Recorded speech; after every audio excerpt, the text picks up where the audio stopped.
If you're struggling with the mental side of pickleball and you're looking to improve, this is the video that you've been looking for. My name's Tanner. I have a 5.5 duper rating. This past year, I moved from my home in New Jersey down to Florida to give pickleball full-time a shot. I finally have my mental side at ease, and I'm no longer going into matches extremely nervous where I'm playing like an entirely different player. I'm gonna share with you what I've done so you can take it and use it to improve your game and become a better player. It's mainly understanding a few key concepts that we're gonna cover and realizing that pickleball is not a game of highlights, it's a game of errors. Whoever makes more errors is going to lose. It's not like basketball where you want to take a million three-point shots and win that way. It's a matter of consistency. The first concept is this. It's when you're all at the kitchen line dinking, and after 3, 4, 5 dinks, there's a little switch in your brain saying after you hit them, you have to speed it up or the world's gonna end. And then it leads you to making a stupid decision. When you watch Ben Johns play, whether it's his first dink or 50th dink in that dink rally, he has the same composure on his body. It doesn't matter if it's early or late in the point. For players like myself and you, after a couple dinks, you lose your patience and you try to create an opportunity that's not there. While after every single dink Ben hits, he's completely calm, only waiting for the opportunity. He's not looking to create it. My advice to you to gain complete control over your brain and its conscious thoughts is next time you're in a rec match, every single time that you hit a dink, whether it's the first one, the 20th one, or the 50th one, I want you to tell yourself that it's the first one. Have the same composure and confidence as it's your first dink. That concept alone took my game way to the next level. It let this rest. I have the skills. The second concept is actually a quote. Like I said earlier, I've moved down to Florida to do this full time. I've drilled, I've played for the past 8 months, a minimum of 3 hours a day.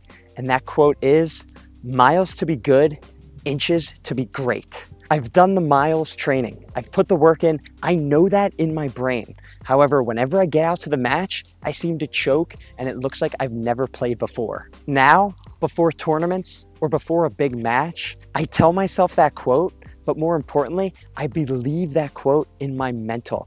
I know I've trained harder than my opponents. I just have to show it now. And that lets me play so confidently. The third concept is self-sabotage. Whenever I was playing opponents that I thought were better than me, I wouldn't even play my game. I would make foolish decisions. I wouldn't play the game that I practiced, but most importantly, I would bail out my opponents. I would do that by hitting their outballs that I normally would never hit, and my shot selection would be like no other, almost giving them the ball on a silver platter because I lacked confidence and thought that I didn't deserve to be there, pretty much just handing them the game. That led me to the phrase, don't bail them out, make them hit just one more ball. Instead of me trying to hit my dinks super aggressively, trying to create a highlight, I take a ton of pace off, I simply put it over and allow them to make the decision to force the issue or to give it back to me. That same concept is applied on my third shot drops. Instead of me trying to hit a perfect, aggressive third shot drop, now I take some off, I make sure I make the shot, and I make them play one more ball. It's rewarded me with so many free points because my opponents have that itch in their brain to be the highlight.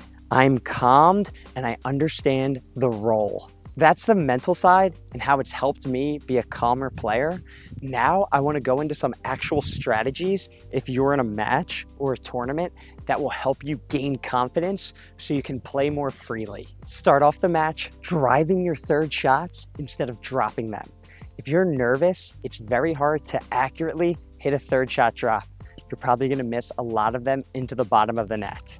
But if you have the mindset of, I'm going to drive this first ball, it's going to give me confidence. When you do drive it, make sure you're only driving it at 70% power, making sure that you're making the opponent play a ball.